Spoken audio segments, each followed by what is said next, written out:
রায়গঞ্জের আটঘরিয়া জাউতলা বাজার। ভোরের শুরু, ভোরেই শেষ এই বাজার। পূবের আকাশে তখনও সূর্য ওঠেনি, পাখির কিচিরমিচির শব্দ শোনা যায়। মুসল্লিরা মাত্র ফজর নামাজ শেষ করে মসজিদ থেকে বের হচ্ছেন। এই সময় বিক্রেতারা তাজা সবজির ঝুড়ি নিয়ে বাজারে ভিড় করা শুরু করেছেন।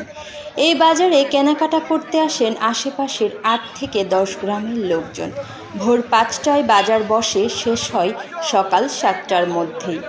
ভোরে বসা এই বাজার মূলত 2 ঘন্টা সময় ধরে চলে।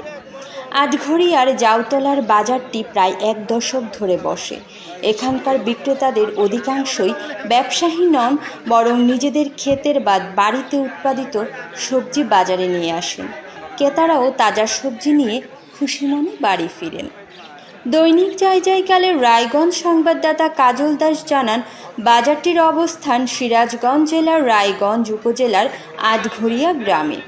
জাউতলা বাজারে তৃপ্তি নিয়ে বাজার করেন আটঘরিয়া, রায়হাটি, দূরবস্ত, বিক্রমপুর, নলছিয়া, তেলিজানা, রায়গঞ্জ, লাহোর, বিলচন্ডী, জয়ন্তপুর ও বাঁশুড়িয়া সহ আশেপাশের বিভিন্ন গ্রামের মানুষ।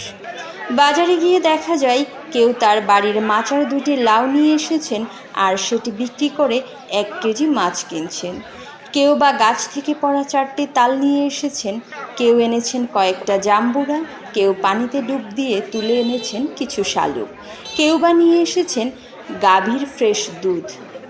বাজার করতে আসা বেশ কয়েকজন স্থানীয় বাসিন্দা দৈনিক যায়যায়কালকে জানান, এখানে স্থানীয় তাজা সবজি, মাছ, মাংস ও ফল পাওয়া যায়। এলাকার কয়েকজন বিশিষ্ট ব্যক্তি মিলে এই বাজার গড়ে তোলেন। তাদের মধ্যে জয়ন্তপুর গ্রামের মীর উবাইদুল ইসলাম মাসুম, আটঘরিয়া গ্রামের সুকুমার দাস, গোসাই সরকার, শম্ভু সরকার, কেতনচন্দ্র দে সহ আরও প্রমুখ রয়েছে।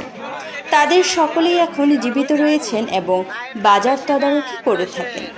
এক সময় এখানে বড় ঝাউ গাছ ছিল, তাই ঝাউ গাছের নাম অনুসারে এই বাজারের নাম আটঘরিয়া জাউতলা বাজার নামকরণ করা হয়।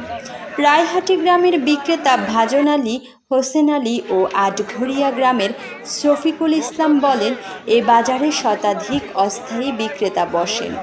এখানে তাজা সব পণ্য পাওয়া যায়, স্থানীয় পণ্য হওয়ায় দামও তুলনামূলক কম। বাজারে পণ্য বিক্রির শেষে মাঠে কাজ করতে চলে যান প্রায় সবাই।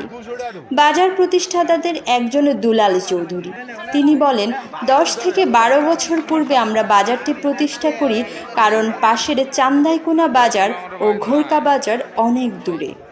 স্থানীয় হরিদয়াল দে বলেন, পরিত্যক্ত সরকারি খাসের 20 শতক জমি নিয়ে বাজারটি প্রতিষ্ঠা করা হয়।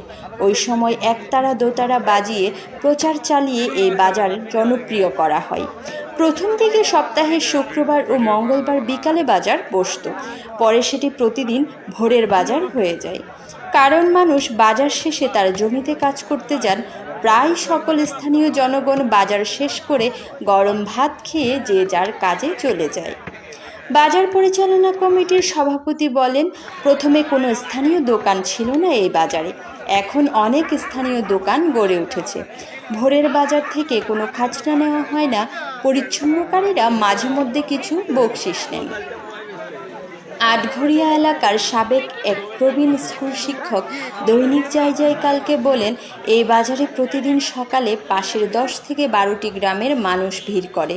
তাদের ক্ষেতের সবজি, পুকুরের মাছ বিক্রি করেন। বেচাকেনার সাথে এখানে স্থানীয়দের একটি মিলন মেলাও বসে। তথ্য ও পণ্যের আদান প্রদান হয়, সৃষ্টি হয় সৌহার্দ্যের। নিশিতা নাহিন, নিউজ ডেস্ক, দৈনিক যায়যায়কাল।